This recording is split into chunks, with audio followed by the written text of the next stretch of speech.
Okay, so you're going to watch the first part of the video, and the first part of the video is basically a review as to how to find the difference between an upper trapezius trigger point and an elevated first rib. Once you've determined that you have an elevated first rib, here's what you do.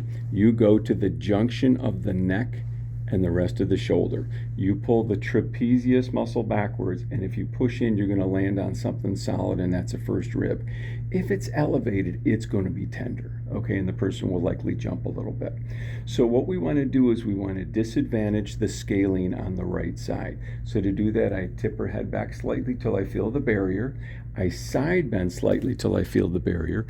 I rotate slightly till I feel the barrier, backing off each time. I then have her push on my left thumb. So she's going to rotate her head to the left with about a pound of pressure. As she does that, I maintain a nice steady push on that first rib, and I follow it like a boat through mud. Okay, and I'll hold that till it stops moving, and I'll say, okay, everybody relax, take a nice deep breath. Deep breath in, breath out, go back to normal breathing, and then I'll go a little bit more extension to the barrier, a little bit more side bend to the barrier, a little bit more rotate to the barrier. I push her on the side of the head. She fires the scalenes on the left side to relax the scalenes on the right side, and I further, as she breathes, follow that down like a boat through mud. Now, when I'm done, what I'll do is have her relax, take a breath, and I'll hold that rib solid.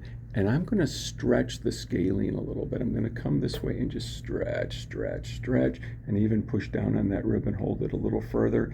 And pretty much 3 or 4 cycles of that, which may take all of a minute and a half, and you're back to putting that rib down where it belongs.